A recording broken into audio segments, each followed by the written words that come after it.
5 বছর আগেও যে জায়গাটি ছিল অবহেলায় এক ব্রিজ নির্মাণে, সেই জায়গাটি এখন পরিণত হয়েছে বিনোদন কেন্দ্রে। প্রতিদিন ঘুরতে আসেন হাজার হাজার মানুষ। শুধু তাই নয়, হয়েছে প্রায় অর্ধশত পরিবারের ভাগ্যবদল। ব্রিজটির নাম আর্টস গার্ডার ব্রিজ হলেও এক টুকরো হাতির ঝিল ব্রিজ নামেও খ্যাতি রয়েছে। স্থানীয়রা জানান, ব্রিজের কারণে এখন এই এলাকার যোগাযোগ ব্যবস্থা ভালো হয়েছে, জমির দাম বেড়েছে, সেই সাথে স্থানীয়দের কর্মসংস্থান সৃষ্টি হয়েছে। ব্রিজ এলাকার ব্যবসায়ীরা জানান, ব্রিজটি নির্মাণের পর তারা এখানে ব্যবসা করে স্বাবলম্বী হয়েছেন। পরিবার পরিজন নিয়ে এখন তারা ভালোভাবে জীবনযাপন করছেন।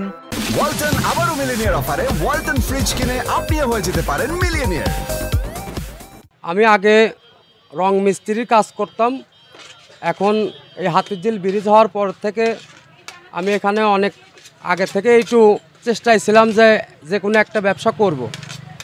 তা আপনাদের 5 জনের দোয়ায় ইনশাল্লাহ আমি একটা চটপটি দোকান দিয়েছি। আলহামদুলিল্লাহ আপনাদের দোয়ায় এখন আমি খুব সুন্দরভাবে জীবনযাপন করতেছি। আমি ঢাকাতে গার্মেন্টস করতাম, এখন আমি ব্যবসা কাজটা নিয়ে দেশে এসে 3টে দোকান চালাই। আমি করি। রাজবাড়ী জেলার কালুখালী উপজেলা পরিষদের পাশ দিয়ে বয়ে যাওয়া চন্দনা নদীর উপর 2019 সালে নির্মাণ করা হয় আর্টস গার্ডার ব্রিজ। ব্রিজটি দৃষ্টিনন্দন হওয়ায় মানুষের নজর কেড়েছে। প্রতিদিন জেলার বিভিন্ন প্রান্ত থেকে ব্রিজটি দেখতে আসেন হাজার হাজার দর্শনার্থী। নতুন ব্রিজ হয়েছে, সবাই আসে, দূরে দূর থেকে অনেক লোকই আসে দেখতে। মনোরম পরিবেশ এবং সুন্দর একটা স্থাপনা।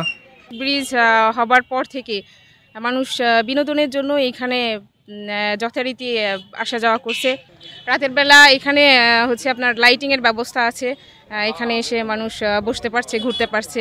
ব্রিজটা হওয়ার পরে দেখলাম, মানে যখন শেষ হচ্ছে তখন থেকেই দেখি যে বিভিন্ন জায়গা থেকে ব্রিজকে কেন্দ্র করে অনেক জায়গা থেকে লোক ঘুরতে আসতেছে। তো কেউ কেউ এই ব্রিজের আসলে মানে শেপটা এমন হাতির ঝিলে যেমন আছে, তা অনেকেই এটাকে ওই যে কালুখালীর হাতির ঝিল হিসাবে অভিহিত করে। জায়গাটি এখন অনেক সুন্দর হয়েছে জানিয়ে কালুখালী উপজেলা নির্বাহী কর্মকর্তা মহুয়া আফরোজ বলেন, এখানে অনেক মানুষ ঘুরতে আসেন। তিনি নিজে সরেজমিনে গিয়ে দেখবেন সেখানে আর কি কি করা যায়। এখনো তো কোনো প্রকল্প রিলেটেড গ্রহণ করা নেই, বাট যেহেতু এই জায়গাটা ডেভেলপ হয়েছে এবং সবাই এখানে আসে, একটা সুন্দর জায়গাও হয়েছে। আপনি যেটা বললেন সেটা আমরা দেখবো, নিজে সরাসরি গিয়ে দেখবো। যদি এখানে আরো কিছু করবার থাকে যেটা সবার জন্য কাজে লাগবে, সেটা আমরা নিশ্চয়ই করবো ওখানে। ব্রিজ নির্মাণের পর হাজারো দর্শনার্থী আসায় পাশেই নির্মাণ হয়েছে খান প্যারাডাইস নামে একটি পার্কও। দর্শনার্থীদের চাহিদা মেটাতে সেখানে বসেছে ঝালমুড়ি, ফুচকা, চটপটি, পিঠা, কসমেটিক্স ও মাটির তৈজসপত্র সহ বিভিন্ন দোকানপাট।